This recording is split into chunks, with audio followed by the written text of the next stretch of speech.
Once again, violence is escalating from Jerusalem to Gaza. Hundreds have been injured. Dozens have been killed in Gaza, including 9 children. In a time of a global pandemic, this puts Palestinians at an extreme risk of disease. Islamic Relief stands with our brothers and sisters in Palestine, as we have been since 1994, providing life-saving aid. Help us continue our work inside Palestine. Donate today. Assalamu alaikum, brothers and sisters. I'm very happy to come back to you with this program, Khairun Nas Anfa'hum Linnas. The best among you is the best for everybody of you. This program is sponsored by Islamic Relief Canada. I would like to thank them first to sponsor our program. Today we're speaking about Muslim in Canada. We've heard about the attack happened on an innocent family in London, Ontario, last Sunday, which heartbreak everybody and left us all in shock. And we almost all of us asking the same question: what we can do, what kind of action we can take, to whom we can address our concerns. All these things, we will talk about them today with the representative of the National Council of Canadian Muslims. Muslims in Canada, according to the statistics, they count almost 1.3 million. It's almost 2.3% of the Canadian populations. Some cities, they reach over 7%, like in GTA area, and maybe in Greater Montreal around 6%. I would argue that in the city of Ottawa, we have almost the same percent, if it's not more. This population of Muslims in these areas, they need protection, they need to know their rights and to understand what's happening around them with the rules of the Canadian Constitution. So today I would like to welcome with you the CEO of the National Council of the Canadian Muslim, my brother, Mr. Mustafa Farouk. Assalamu alaikum, Mustafa. Wa alaikum assalam. Thank you so much for having me, Dr. Sharif. I know that you are traveling. It's a hard week for you and for every Muslim in this country, and I would say around the world, because it was a heartbreaking. Our hearts with this family. I hope Allah will rest their souls in peace, and with the kids that will face a hardship after a while when he will know about what happened to his family. So first of all, please introduce yourself to our audience. Sure. So my name is Mustafa Farouk, and I'm the CEO of the National Council of Canadian Muslims. I'm a lawyer by training and worked as a senior political staffer for some time before coming to NCCM. I also was a visiting scholar at Osgoode Hall Law School and spent a little bit of time at the Federal Court of Canada before coming to NCCM. Okay, so we speak with a lawyer, which is a good thing, that you know how the Constitution works. And now you are leading one of the most important, if it's not the most important, institution for defending Muslims and helping Muslims in Canada. Tell us more about NCCM. By the way, we refer to National Council of Canadian Muslims in all our program as NCCM. So just for everybody to know. Yeah, I mean, quite simply, يعني في العربية يعني we're للدفاع لحقوق المسلمين. We're here to defend the rights of Canadian Muslims. We're an anti-Islamophobia organization, and that means we work on multiple levels, at the policy level in various legislatures, at the legal levels, defending your rights in court, in education, in community engagement, and with media, all to collectively work to defend Canadian Muslims and to fight for a Canada where everyone can feel safe. That's very simply what we do. Well, that's very important. You spoke about levels, political, then you spoke about media, then you spoke about the society, education. Can you give us indeed some examples what you did with these people or with these levels? Sure. So in terms of policy work, we do a lot of policy work. And, whether that's working to pass new legislation at various levels. So, for example, earlier this year, you may have heard that Canada banned the Proud Boys and other white supremacist groups. That came because NCCM and many other organizations, alhamdulillah, and not just us, but many organizations came together. But we, alhamdulillah, had a major role in leading that to push the Canadian government to do more to dismantle white supremacist groups. And there's numerous other examples I could give. But one of the other things we do, to speak about some of the legal work that we do, is we often are in courts to defend members of the Canadian Muslim community. So, for example, a few years ago, we defended a lady who wore hijab, who was told to leave a Quebec courtroom because she was told that was not suitable wear. And alhamdulillah, we were successful at the Quebec Court of Appeal in having that decision reversed. Right now, we're in court around Bill 21, which is the religious symbols ban in Quebec. I'm happy, inshallah, to talk about that a little bit more. But we're also in litigation with the Canadian Border Services Agency for denying a gentleman who was coming to Canada the ability to come through unmolested because he was a Somali Muslim. We're in litigation with the People's Party of Canada because they call, in the submission of our plaintiff, he was doxxed and called a terrorist by someone who was from the PPC because of his skin, because he was Muslim. Okay. And then we do a lot of education work. So that means that almost all the major school boards in the GTA, for example, NCCM directly works with them, educating teachers, educating students, and working to pass long-term change at the educational level so that all of our students can feel safe. So do you have kind of curriculums to speak to those people? Like I would say the Canadian Border Services, do you try to make a curriculums or army or police forces? Because these are the guys we mostly have a problem with, especially when you're crossing borders or somebody get arrested and they use the extra force on him, like what happened with our brothers Abdurrahman Abdi in Ottawa. Right. So, part of what we do is training, but also part of what we do is push for policy change.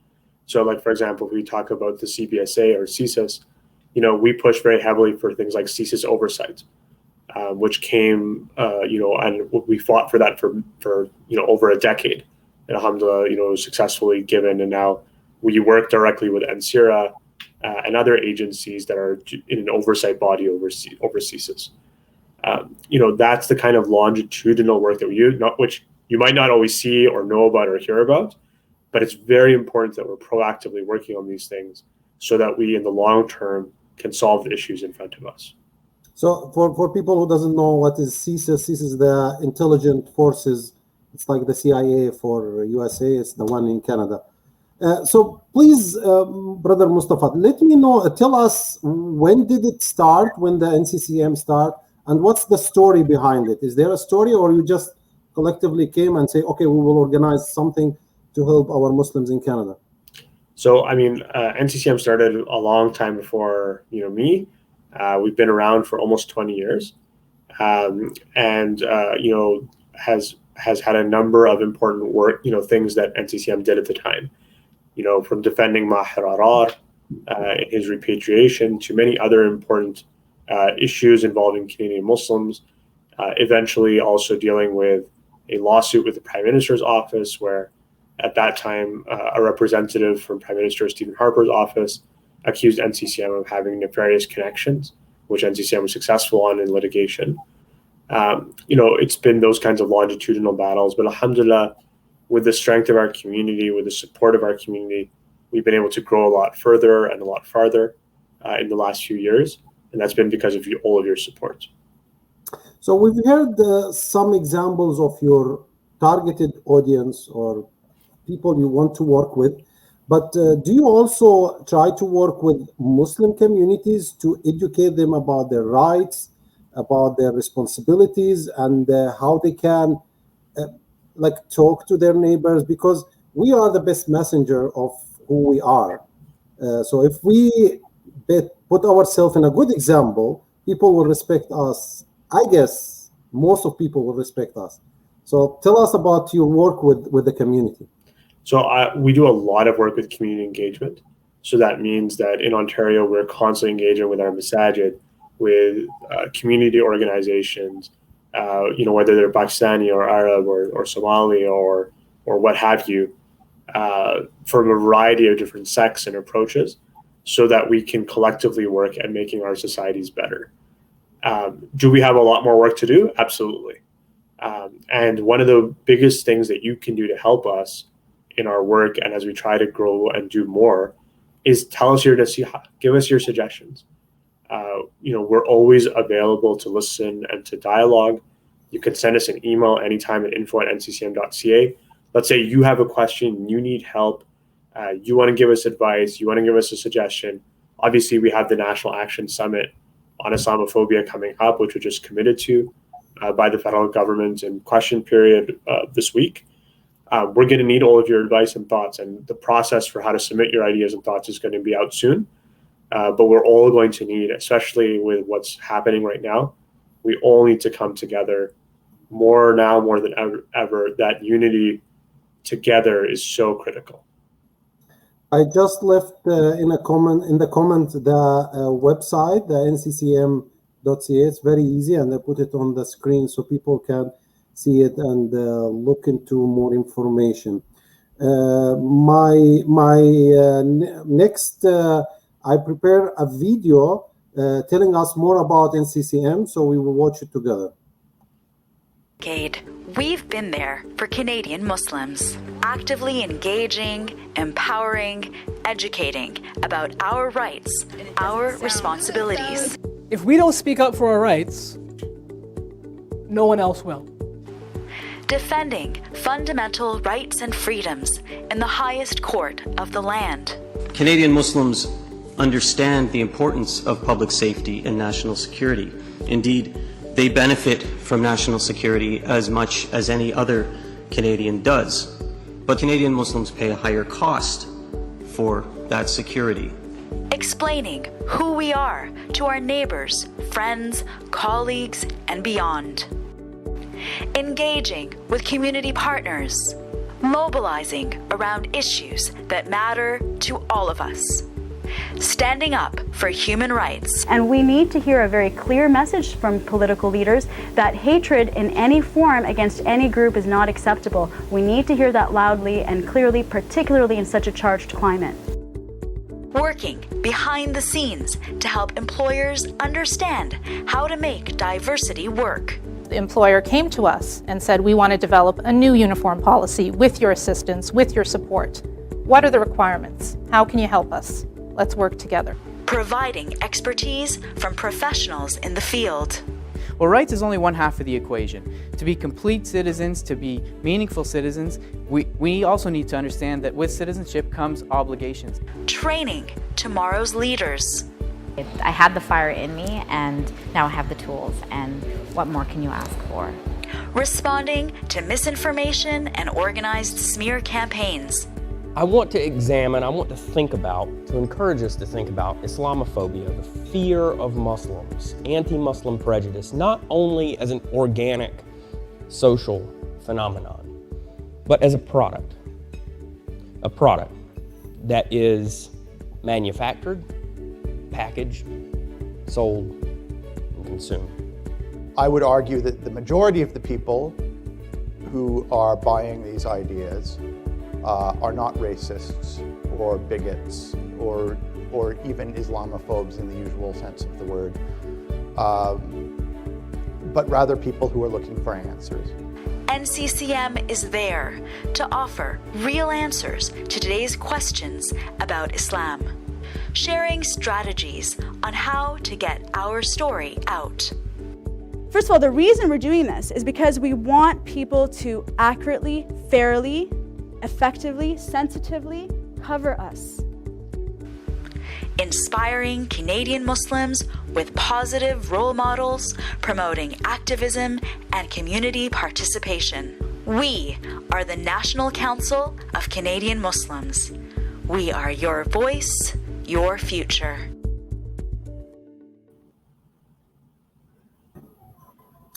Yes, I hope you are the real voice of all Muslims in Canada.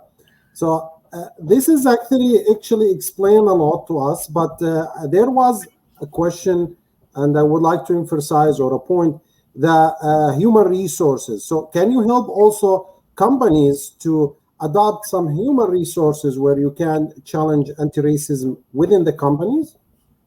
Yeah, so I mean, oftentimes we work directly with employers at sometimes very large companies, sometimes smaller companies, when there are issues relating to Islamophobia or inclusivity issues, religious accommodation issues. Obviously, it depends, and our legal team is always there to take your calls and to see what we can do. What about employments, like the engagement with employers, like a federal levels or the national levels, like I mean the provincial level, to have majority, like percentage of Muslims being employed within the entity of that government body? So that's not something we've advocated for historically, to have a percentage quota of Canadian Muslims at any given public employer, but it's certainly an interesting question to think about. Okay, so I'm just going into the website, and I see you have programs like civic engagement, defending rights, and public advocacy. Do you have anything else except that? And I would like to speak about the bill after that, Bill 21. But if you have another programs, please let us know. I mean, I would say that for most issues relating to standing up for justice, as it relates to taking care of our communities, we're there. Whether it's telling our stories through the media, whether it's fighting in courts, whether it's standing up in legislatures, whether it's working tirelessly with all of our staff to make sure that good legislation gets passed, bad legislation gets defeated. That's what we're here to do. Why I'm asking, because I know that you are doing some work to help also brothers and sisters who are suffering around the world. Like you collected some donation recently for brothers and sisters in Palestine, especially in Gaza. So can you tell us more about that? Right. So I mean, I can speak to the work that we did in Gaza in terms of our advocacy. I think we were all, and obviously, I mean, it's a tough time to talk about this, but since you ask about it, I'll address it. We were, I think, all, it's been very difficult to see with the situation in Palestine.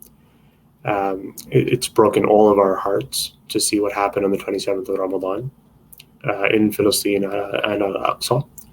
And then the subsequent airstrikes that we all saw just demolish the homes of our civilians, with what the United Nations and many other groups noted as potential war crimes.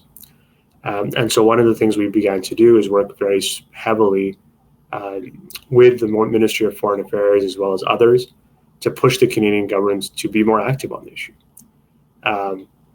You may have seen our call for an immediate, $26 million aid package to Palestine. That was answered with a $25 million aid package. As well, we've been pushing very heavily on various MPs, various folks to speak out very clearly in terms of their perspective. And you may have seen the letter that was sent by the Canada-Palestinian Friendship Committee, Parliamentary Friendship Committee, in relation to this question. Are we at a place that I think, not just Canadian Muslims, but are we at a place that I think Canadians who care about human rights can be satisfied in relation to Canada's stance on Palestine and on peace in the Middle East in general? Absolutely not. We're not satisfied. And I don't think Canadians who care about these things should be satisfied. But we have a lot of work to do, and within a few weeks we were able to do some important things.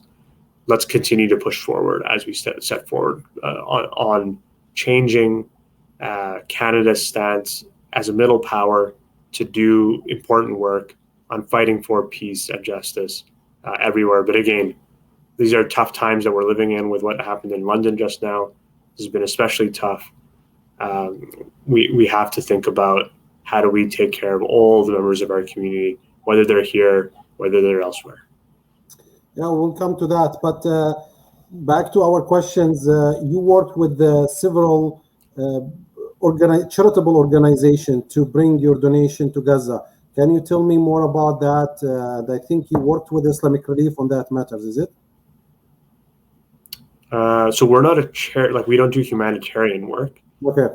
I mean, we did send out an open letter that was signed on by a number of organizations calling for the Prime Minister to be unequivocal in his stance in condemning war crimes. Mm-hmm. And that was signed on by, I think, 200 organizations. It was and also was, I think a full page ad in the Hill Times and things of that nature. But we don't directly engage in giving out aid to any charity organization. Clear. Youth are the future of our country. They are the one who are involved within the society. They understand the education system. They understand the constitutions in Canada more than those who came in elder age. So tell me, what's your involvement with youth and how you can prepare them for better future in Canada? So I'll say two things. Number one, I think that, of course, our youth are important, our young people are important, but so are our elders, and so are the people who are middle-aged. Every single Canadian has an obligation, especially with what we're seeing right now, to stand up for justice. You don't have to speak English extremely well to stand up and do the right thing. لو تتكلم في اللغة العربية أقرب أردو من بوثة. Whatever you speak, whatever language you speak, as long as your heart is clean and as long as you're ready to stand up and work, all of us have a role to play. All of us have good work to do. And there are many, many, many things you can do to help out. Right now, we have teams of over 100 volunteers in Ontario alone, but we also have folks in Quebec. We have folks in Alberta, and we're growing across the country. We have folks in Ottawa. Please, I urge you, if you'd like to get involved, if you'd like your kids to learn about how to stand for justice, we're always here to take volunteers, to train folks, and for them to go on to do many great things. That's good. You touch base on languages, and that's very important. So we know that many newcomers, especially, they don't speak the two official languages of Canada, the English and French, and they could face racism or phobia from others. So can they contact you, and what languages you can, what the languages your service is in? Sure. So we offer service, obviously, in English, French, Arabic, Urdu, Somali. However, if there are folks who speak other languages that we might not speak, that shouldn't deter you. We can always arrange for translators and things of that nature. We're here to defend anyone who's experiencing Islamophobia. And we're here to stand with Canadians who are going through injustice as Canadian Muslims in the way we need to. That means standing up against anti-Asian racism. That means standing up against anti-Indigenous racism. That means standing up against xenophobia of any kind. That's what we're here to do. Great. So you're working very hard since, I guess, the last attack on the Quebec mosque, where we had, sadly, 6 Muslim men gunned down in cold blood in a place of worship. And I think that was a big challenge for NCCM because it was one of the biggest attacks on Muslims. Then in Quebec, the same province faced a new bill, which is Bill 21 now. And I know that you are fighting that bill. So please tell me, is these two coincidences or two things related or not, and how you trying to eliminate them from the societies over there in Quebec? Sure. So, obviously with what happened in the Quebec City Mosque was one of the most difficult things that I think our community has to go through. Today at the Janaza in London, I sat down with members of the Quebec City Mosque who came all the way from Quebec City to London to show their solidarity with what happened. I think that obviously this is a tough time for our communities, and I'm sorry, brothers. Can we have a moment of silence, maybe on the souls, and read Al-Fatiha? I ask all our audience to read Al-Fatiha, and we will get our breaths.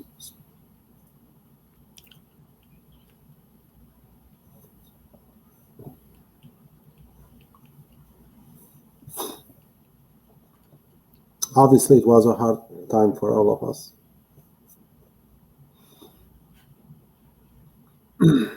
Please go ahead.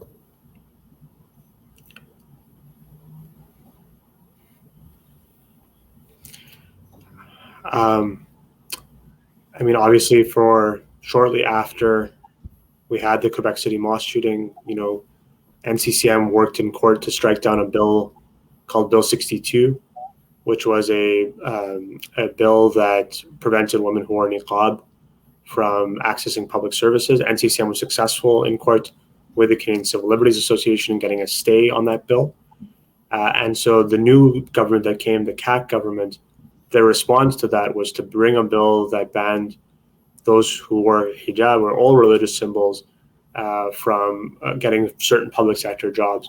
And they tried to insulate themselves from court challenges like the ones they knew that organizations like ours would bring through what's called the notwithstanding clause.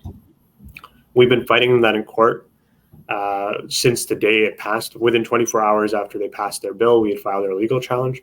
Alhamdulillah, we had our first important victory earlier this year, where we partially struck down Bill 21.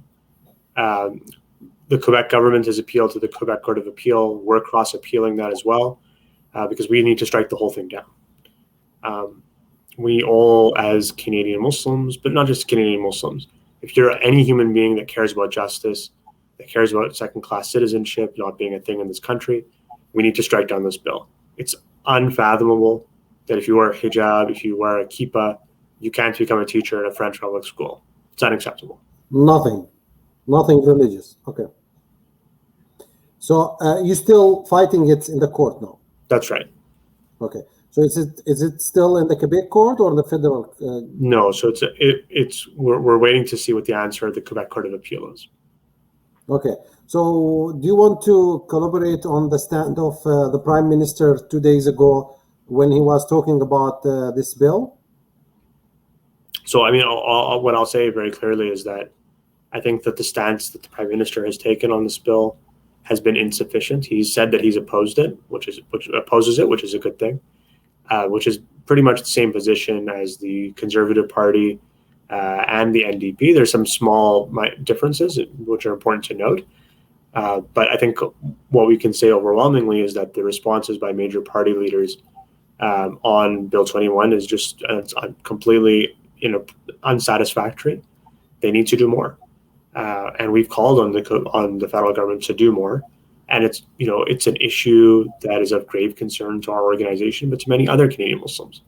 And certainly, I suspect that this kind of thing will be a major part of our National Action Summit.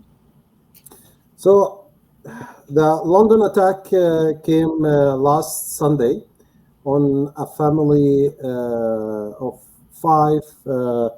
It left 4 of them dead and one kid, 9-year-old boy, still in the hospital. This attack, as I said, it wasn't an attack on all Muslims in Canada. It was an attack on all Canadians and on Canadian values. So can you tell us more about that so we can end with it? I think that what is your plan? I think what we called for in the immediate aftermath of the attack, in consult, of course, with the London Muslim community and with many other Canadian Muslim communities, was for a national action summit on Islamophobia to bring together the federal government, the provincial government, and the municipal government by the end of July, so that we can develop out new binding policy solutions. And the test of that summit, and more importantly, whether governments are serious when they say that they're here to stop Islamophobia and more violence against our community, the test of that will be what is going to be actually put into policy. That is going to be something we're going to be working on a lot in the next few months. We're going to need your help. More information about that will be coming out soon, but we're going to need the help of every single Canadian Muslim, people that care about standing up against this, to move this forward, and we're going to need your help. Then I would like to thank you for everything you do, guys, in NCCM to help our Muslims, brothers and sisters, and all human rights advocacies in Canada, and trying to do it around the world. Again, if anybody would like to talk to them, to file any complaint, to know his rights, you can reach them by going to their website, nccm.ca. Mr. Mustafa, I would like to give you the last 2 minutes if you would like to say anything before you leave. All I'll say is that I know that for many of us, with everything that's happening, it can be very tough. It has already been a tough year for many of us. Some of us have lost family members. Some of us have lost our businesses. On top of this, seeing what's happening out, in other parts of the world, seeing what happens here in London, I know how difficult this has been. It's been difficult for all of us. لكن لا تقنطوا من رحمة الله. Don't despair of the mercy of Allah subhanahu wa ta'ala. For I think all of us, we have to remember that this is a long road ahead, that trials and tribulations will come. It's our job to do the best we can. And that's the important thing. We have to try the best we can. After that, it's in the hands of Allah subhanahu wa ta'ala. And it's really important for us all to remember at this time, because it's very easy to get caught in apathy. That feeling of ajz, that we can't, we seek protection from ajz and kasr. But it's very easy to get caught in that sense of helplessness, that I can't do anything, and so I won't do anything. And that things will never change. The reality is that things will change, inshallah. And, I can tell you that when we do things, like when we pushed for the dismantling of white supremacist groups, that was done, alhamdulillah. When we pushed for things like, the designation of a day on Islamophobia, alhamdulillah, that was done. When we pushed for other major policy changes, things like the security infrastructure program, CSIS oversight, many other things, alhamdulillah, those things were done. And so we can work together to make things are done. Now is the time. We can't let these things keep happening. Let's join together and make it happen. And the last thing I'll say is that I know that for many of you, things are very, very tough. It's been very tough to see what happened to our young family, to the young boy who remains. Take time to take care of yourself. Thank you. I would like to appreciate your presence in our programs, and despite your busy time and traveling, we made it for our brothers and sisters here in Canada. And thank you again for what are you doing national level. God bless you, and God protect all of you at NCCM. At the end, I would like to thank everybody who is watching us now live and would rewatch us on our YouTube channel. Assalamu alaikum, and we'll see you inshallah next week.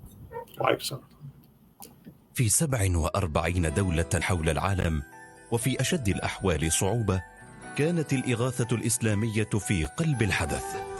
وصلنا إلى أكثر من 120 مليون إنسان مستحق لتبرعاتكم.